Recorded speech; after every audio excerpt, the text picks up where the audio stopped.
Hello friend, welcome back to my channel. स्वागत है आपका हमारे चैनल पे, जहाँ मैं बताऊंगा क्या बताऊंगा। उससे पहले आप सभी को जय श्री कृष्णा, राधे राधे, और स्वतंत्रता दिवस की यानी कि इंडिपेंडेंस डे की हार्दिक बधाइयाँ। और आज एकादशी, तो अजय एकादशी की भी हार्दिक शुभकामनाएं। और आप सभी को मेरी तरफ से वंदे मातरम। और एक बार बोलिए भारत माता की जय। तो चलिए इसी जोश के साथ शुरू करते हैं आज की अपनी वीडियो को। तो जैसा कि आप सभी जानते होंगे, आज की हमारी वीडियो टाइटल से आता हो आप लोग जानेंगे हम किस टॉपिक पर हैं। और तो वैसे मैं बता दूं कि आज मैं बताने वाला हूँ मेरे लड्डू गोपाल जी का day to night full routine, कि मेरे लड्डू गोपाल जी का डे से नाइट तक क्या रूटीन है, क्या उनको भोग चढ़ता है, क्या खाते हैं, कौन से कपड़े पहनते हैं, सब कुछ मैं आपको बताऊंगा। ये नॉर्मल डेज का रूटीन है, फेस्टिवल वाले डेज का रूटीन मैंने नहीं डाला है। तो जैसे कि आप सभी जानते हैं, जब भी कुछ दिन पहले जन्माष्टमी बीत कर ही गई है, तो कई लोग के घर लड्डू गोपाल जी आए हैं। तो मेरे फ्रेंड्स के घर पे ही आए हैं। मेरे फ्रेंड के घर पे आए हैं, जो मैंने आपको शॉपिंग हॉल 4 में दिखाया था लड्डू गोपाल और झूला, वो मेरे फ्रेंड का ही था। तो उसको बड़ी चाहत है कि उसको पता चले कि मेरे लड्डू गोपाल का रूटीन कैसा है। तो मैंने उससे कहा कि चिंता मत करो, मैं तुम्हें एक वीडियो बनाकर दिखा दूंगा और मेरे यूट्यूब फैमिली की भी हेल्प हो जाएगी। तो चलिए हम शुरू करते हैं। सबसे पहले आप देख रहे होंगे, मैंने इनको बिस्तर पे सुला देता हूँ रात में 9 बजे, या तो 8:30 तक मैं इनको सुला देता हूँ। मैं रात में इन्हें, जब आरती होती है मेरे मंदिर की, तब इन्हें भोग चढ़ता है, मिश्री का भोग चढ़ता है। दूध दूध मैं नहीं चढ़ाता हूँ, क्योंकि मुझे जितना पता है मैं उतनी सेवा करता हूँ। मैं खाना वाना इतना नहीं करता इनके। मैं सिर्फ देखिए, सुबह शाम को इनको दादी भोग करती हैं, सुबह मैं भोग करता हूँ। शाम को दादी इन्हें चढ़ाती हैं, मिश्री भोग चढ़ाती हैं, जैसे मंदिर में सबको चढ़ाती हैं वैसे इनको भी चढ़ता है सिंपल। फिर मैं आता हूँ 8:30 बजे, या तो फिर 9 बजे तक आता हूँ मैं। फिर मैं इनको क्या करता हूँ, इनका बेड आपने देखा ही होगा कैसा है। ये बेड मैंने इस्कॉन मंदिर से लिया, हरे राम हरे कृष्णा मंदिर। उसके बारे में मैं कभी आपको बाद में बताऊंगा। इलाहाबाद का मंदिर है, बहुत प्रसिद्ध मंदिर है, जो इलाहाबाद में रहते होंगे जानते होंगे हरे राम हरे कृष्णा मंदिर के बारे में। तो मैंने वहां से लिया था 150 रुपये में।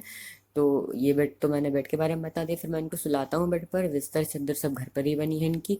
फिर मैं इनको सुबह जब मैं उठता हूँ नहा धोकर, फिर मैं इनको भी उठा देता हूँ। और गर्मियों के दिन मैं इनको मतलब जल्दी नहीं उठाता ना, ठंडियों के दिन में जल्दी उठाता हूँ, क्योंकि मैं चाहता हूँ छोटे बच्चे सोते रहें आराम से कुछ देर, उसके बाद उठें अपना फिर काम वाम करें। तो फिर मैं इनको उठाता हूँ। मुझे डेली का नियम नहीं है कि मैं इनको डेली नहलाऊं, डेली इनको फिर मैं वस्त्र बदलूं। मैं इनका वस्त्र 2 दिन में एक बार चेंज करता हूँ, डेली नहीं चेंज करता, सभी लोग जानते होंगे, मैंने कई बार बता रखा है वीडियो में। तो फिर मैं इनको नहलाता हूँ। आज जन्माष्टमी, मतलब कि आज समझ लीजिए जन्माष्टमी, अभी 6 दिन का प्रोसेस होता है जो नंदोत्सव होता है। तो आज इसका 5वां दिन था, तो मैंने इसलिए नई ड्रेस इनको पहनाई है। ये शॉपिंग हॉल 4 में आपने ड्रेस देखी होगी। तो फिर मैं इनको नहलाता धुलाता हूँ, खैर। फिर मैं इन्हें इनकी नैपी पहनाता हूँ। नैपी मुझे चड्डी नहीं है मेरे पास, नैपी इनकी जो होती है वो नहीं है। मैं अपने घर पर ही इनके लिए लंगोट सिलता हूँ, उसको पहनाता हूँ। फिर मैं इनको रोज कमरबंद नहीं बांधता, क्योंकि अभी त्योहारों का दिन चला है, इसलिए मैंने कमरबंद बांधा है आज। मैं इनको तुलसी की माला पहनाता हूँ। डेली पहनाया जाती है तुलसी की माला, पर कभी कभी मान लीजिए कोई कोई श्रृंगार में रह जाता है, कोई कोई श्रृंगार में नहीं अच्छी लगती, तो इसलिए मैं नहीं पहनाता। फिर बाकी डेली तो मैं इनको तुलसी माला मैं पहनाता हूँ। ये नई वाली तुलसी माला है जो राधा कृष्ण ने पहन रखी थी। तो ये मैं तुलसी माला पहनाता हूँ इनको।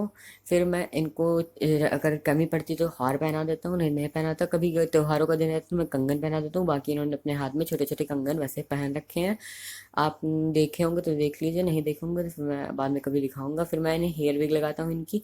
फिर मैं इन्हें पगड़ी पहना देता हूँ। पगड़ी पहनाने के बाद बंसी देकर इनको अपने झूले में बैठाता हूँ। झूले का समय जाएगा झूले, सिंहासन का समय जाएगा सिंहासन में। फिर मैं जाता हूँ अपनी छत पर, फूल तोड़ता हूँ। जितने मैंने फूल खिले रहते हैं हमारे सर पर, मैं उसको तोड़ता हूँ। फिर मैं फूल लेकर आता हूँ, फिर मैं इनको चढ़ाता हूँ, अपने ऊपर की पूजा करता हूँ, सरस्वती माता की पूजा करता हूँ। जैसा कि हम सब स्टूडेंट, तो हम सरस्वती माता की पूजा जरूर करनी चाहिए, मैं उनकी पूजा करता हूँ। फिर मैं सबको भोग दिखाता हूँ, इनको भी उसी के साथ भोग दिखा, पहले मैं सबको भोग दिखाता हूँ, फिर इनको उसी में तुलसी जला के इनके पास भोग रख देता हूँ कुछ देर के लिए। फिर मैं एक पहले जब गर्मी थी तो मैं इनको उसमें मिट्टी के लोटे में जल देता था। अब थोड़ा गर्मी कम हो गई, इसलिए मैं इनको पीतल के गिलास में, जो मैंने शॉपिंग हॉल 3rd या 2nd में ही दिखाया होगा, तो उसमें मैं इनको जल देने लगा हूँ। तो फिर मैं इनको अब उसमें जल देता हूँ। फिर हम तुलसी की पत्ती रखते हैं, आज एकादशी थी इसलिए तुलसी की पत्ती मैं नहीं रख पाया भोग में। इसलिए तो फिर इनको तुलसी के पत्ते देता हूँ। फिर अपना ये उसको मैं इनको भोग लगाकर फिर इनके आगे मैं मेरे पास इनका फ़ैन है, तो मैं फ़ैन रखता हूँ। जब भी जो आपने कबाड़ देखा था वो सारा जन्माष्टमी का था, तो अभी फैला है तो मैं उसको सकेलूँगा बाद में। तो फिर मैं इनको करने के बाद फिर मैं जब पूरा इनका श्रृंगार करता हूँ, फिर इनको वो मिरर की सेवा देता हूँ, यानी कि शीशा सेवा। तो उसको मैं दिखाने के बाद फिर मैं इनको भोग लगाकर, जैसा कि आपने बताया, मैंने इनको सबको धूप दिखाता हूँ, इनको भी धूप दिखा देता हूँ उसी के साथ। फिर मैं इनको बैठा के चला जाता हूँ अपना पंखा लगा के, जब जब तक लाइट रहती है तब तक पंखा चलता है, जब लाइट चल जाती है फिर पंखा बंद हो जाता है। फिर जब लाइट आती है फिर अपने आप पंखा चालू हो जाता है। तो मैं ऑटोमेटिक पंखा है इनका, वो चलता रहता है दिन भर इनके पास। उसमें से काफ़ी अच्छी ठंडी हवा आती रहती है, और ठंडियों के दिन का बाद में मैं कभी बता दूंगा। तो अभी समर का है, समर का जान लीजिए। तो फिर मैं इनको इतना करने के बाद फिर मैं जब शाम को फिर दिन भर मैं इनको भोग नहीं देता हूँ। आप चाहे तो दे सकते हैं, लेकिन मेरी इतनी हिम्मत नहीं, हिम्मत क्या मतलब, हिम्मत तो है लेकिन मैं हम इतना नहीं कर पाते हैं कि इनको दिन भर इनको भोग दें, फिर इनको हम रात में खाना दें, फिर ये करें वो करें। इतना मुझसे नहीं हो पाता। जितना मुझसे होता है मैं आपको वो बता रहा हूँ। फिर दोपहर तक का इनका वही रहता है, सिंपल अपना बैठे रहते हैं झूले पर, आराम करते रहते हैं पंखे के साथ। गौ माता ही है इनको दूध पिलाने के लिए। अगर आप सेवा इतना ना कर पाए तो इनको आप गौ माता इनके पास रख दीजिए एक ठो। वो दिन भर कन्हैया जी इनसे दूध मांग मांग कर पीते रहेंगे, मांग मांग कर जबरदस्ती गौ माता इनको पिलाती रहेंगी। इनकी माता है तो पिलाएंगी है ये वैसे भी। तो फिर मैं इनके पास गौ माता रखा हूँ, वो दूध देती रहती है इनको दिन भर। फिर शाम को आती है दादी, अपना आरती पूजा करती है मंदिर की, इनको भोग लगाती हैं। फिर जैसा कि मैंने आज शुरुआत में ही बताया, फिर मैं लास्ट में आता हूँ, इनको सुला देता हूँ। ये मेरे लड्डू गोपाल का full day to night routine. और फिर अगर आपको कोई प्रॉब्लम हो तो आप कमेंट बॉक्स में पूछ सकते हैं। बाकी मैं ये नहीं कहूँगा कि आप भी इनको भोजन मत दीजिए, ये मत करिए वो मत करिए। आपका जो इच्छा है, जितनी आपकी क्षमता है, क्षमता बड़ी बात होती है, करना कुछ बड़ी बात नहीं होती है। करने को तो हम सब कर दे, करने को हम पहाड़ चले, लेकिन क्षमता होनी चाहिए। तो अगर आप वीडियो अच्छी लगी तो उसको लाइक करिएगा, चैनल को सब्सक्राइब करिएगा, फ्रेंड्स और फैमिली के साथ जरूर शेयर करिएगा। Thanks for watching.